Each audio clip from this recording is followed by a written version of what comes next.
पहले मैं उस औरत से मिलना चाहती हूँ जो तेरे बच्चे के लिए कोख देने के लिए राजी हो गई है। फिर मैं तय करूंगी कि दोनों में से कौन बेहतर है, वो औरत या पत्रलेखा।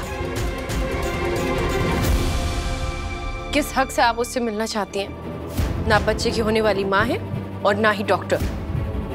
सॉरी काकू, मैं आपको उस औरत से नहीं मिला सकती।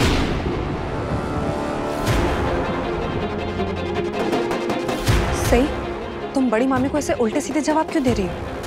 और तुम क्यों नहीं मिलाना चाहती बड़ी मामी को उस औरत से? समझती क्या है तू खुद को? क्या है तू? नहीं है क्या तू? काकू शांत। काय झालं? मिनी, आपकी आवाज नीचे तक आ रही है। सबको मेरी आवाज सुनाई दे रही है सिवाय तेरे बहू के। इसे मैंने कंधे पर क्या बिठा दिया?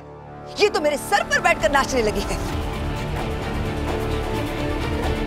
तेरी हिम्मत कैसे हुई भवानी नागेश चौहान को उल्टा जवाब देने की? वही पत्रलेखा, तुम ही बताओ ये सब क्या हो रहा है? सोनाली मामी, सही ने एक औरत ढूंढ ली है अपने बच्चे को कोख देने के लिए, और बड़ी मामी उससे मिलना चाहती है और सही ने उसे मिलाने से इनकार कर दिया। अरे क्यों इनकार कर रही है?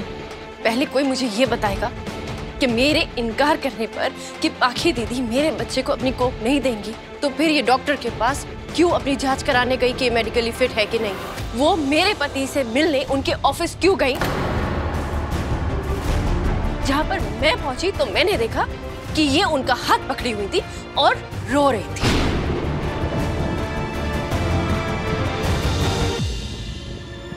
पत्रलेखा, तुम विराट से मिलने उसके ऑफिस में क्यों गई थी? निनाद मामा, क्योंकि मुझे विराट से बात करनी थी अकेले में। अरे सही के सामने नहीं, क्योंकि मैं बस विराट से ये पूछना चाहती थी कि मुझ में ऐसी क्या कमी है जो सही मेरा ये प्रस्ताव स्वीकार नहीं करना चाहती। पत्रलेखा, कमी तुझ में नहीं है, कमी इसमें है, और इसी कमी की वजह से आज इस परिवार का हर सदस्य एक दूसरे के खिलाफ खड़ा है।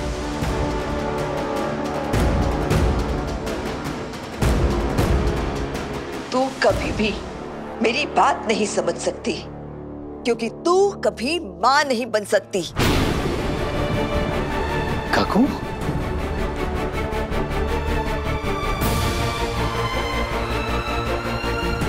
और ऐसी औरतों को, उन औरतों का मान सम्मान रखना चाहिए जो इन्हें ये ममता का स्वाद चखाती है इनके लिए बच्चा पैदा करके।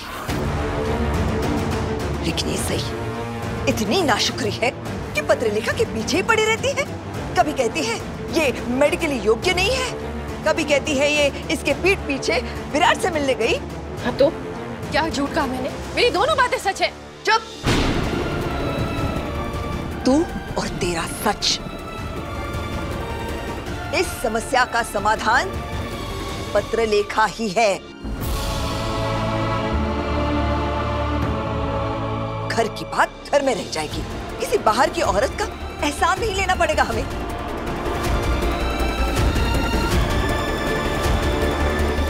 लेकिन बहनी, डॉक्टर ने कहा है ना कि पत्रलेखा अपनी कोख में बच्चा नहीं पाल सकती, क्योंकि वो इससे पहले कभी माँ मदर आई नहीं बनी है। अरे किसी एक डॉक्टर ने कुछ कह दिया तो वो क्या पत्थर की लकीर बन गया? इसका भी समाधान निकल जाएगा।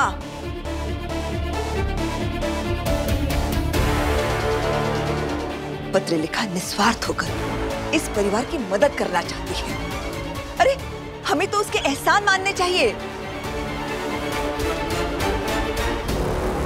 वैसे मैंने तो ये भी पढ़ा है कि कई बार बच्चे की होने वाली नानी भी अपने नाती को अपनी कोख में पाल सकती है। मतलब एक नानी अपने नातिन या नाती की माँ बन सकती है? माँ नहीं बन सकती ताई, सिर्फ कोख देती है। और ये बात मैं आप सबको समझा दूं कि कोख देने वाली औरत उस बच्चे की माँ नहीं होती। वैसे करिश्मा की बात भी गलत नहीं है। अक्सर ऐसे सिचुएशंस में फैमिली में से कोई आगे आता है मदद करने के लिए। पत्रलेखा भी यही कर रही है। वो इस परिवार की सदस्य है और वो विराट और सई की मदद करना चाहती है। लेकिन ये क्या जाने परिवार क्या होता है? ये तो अनाथ है ना।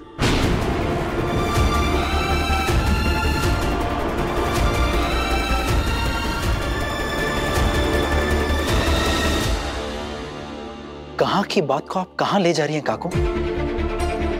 सही की अपनी एक सोच है, उसने हमारे होने वाले बच्चे के लिए कुछ फैसले लिए हैं। इस सब में इसके अनाथ होने वाली बात लाने की क्या जरूरत थी आपको? हम सब इसका परिवार है ना बहनी, तो फिर सही अनाथ कैसे हुई बताइए? तो पत्रलेखा भी तो इस परिवार का हिस्सा ही है ना, तो फिर सही उसकी मदद हेल्प सहायता क्यों नहीं करना चाहती? क्यों नहीं चाहती कि पत्रलेखा की कोख में वो अपना बच्चा रखे? कैसे आप? आपको किसी के जज्बात से कोई फर्क नहीं पड़ता? जिस बच्चे का आप इतनी बेसब्री से इंतजार कर रही हैं, उस बच्चे की माँ क्या महसूस करती है, आपको उससे कोई फर्क नहीं पड़ता काकू? नहीं, मैं सिर्फ इतना जानती हूँ कि मुझे मेरे खानदान का वारिस चाहिए। ये मैं कब से बोलते आ रही हूँ। ऐसा तो नहीं है ना कि ये मांग मैंने हाल फिलहाल में ही तेरे सामने रखी है। और अब जब बच्चा आने का समय हो गया है तो मैं तय करूंगी ना कि बच्चे के लिए क्या सही है और क्या नहीं। लेकिन उस बच्चे की माँ मैं हूँ और मुझे पूरा हक है ये तय करने का कि उस बच्चे को इस दुनिया में कौन लाएगा कौन नहीं। मैंने पहले भी कहा है और अब दोबारा कह रही हूँ, मेरा बच्चा पाखी दीदी की कोख में नहीं पलेगा।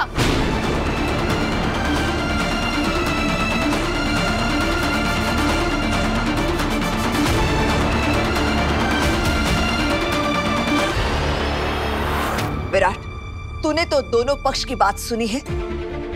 तू भी तो पिता बनने वाला है, तू क्यों नहीं बोलता कुछ? विराट, वैसे देखा जाए तो पत्रलेखा जो भी कर रही है वो ऐसा गलत भी नहीं है। हाँ, लेकिन होने वाले बच्चे के माँ बाप तुम दोनों हो, तो डिसीजन तुम्हारा ही होना चाहिए। तो मेरा भी वही फैसला है जो सही का है।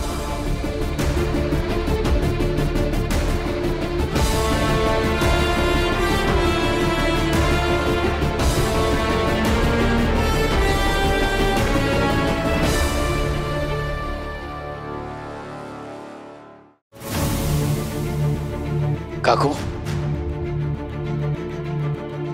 प्लीज मेरी बात सुनिए। मैं आपको इस तरह से नहीं देख सकता हूँ। काकू, एक सही तो... मैं जानती हूँ, मैं अक्सर कई बातों को लेकर जिद्दी हो जाती हूँ और कोई मेरी बात नहीं मानता है तो मुझे गुस्सा आता है। लेकिन इस बार मुझे गुस्सा नहीं आ रहा है, मुझे दुख हो रहा है।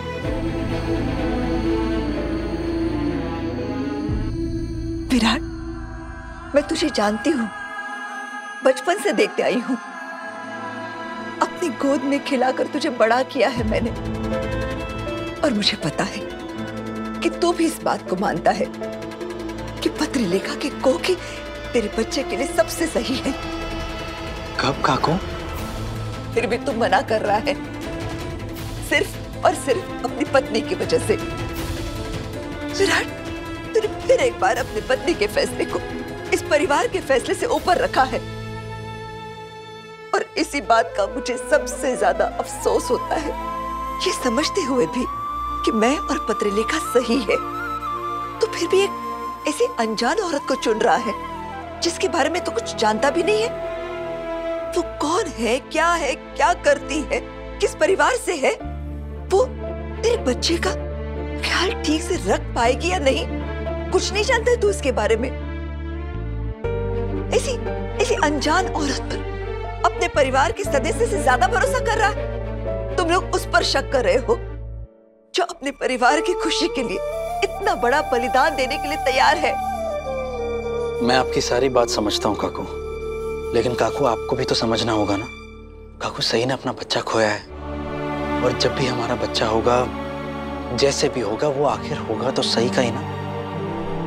तो कोख चुनने का हक भी तो उसी का हुआ है ना। हम उससे ये हक नहीं छीन सकते हैं। काकू प्लीज जा, तुझे समझाने का कोई मतलब नहीं है। तू करेगा तो वही जो तेरी बीवी चाहेगी। जा, कर ले जो करना है।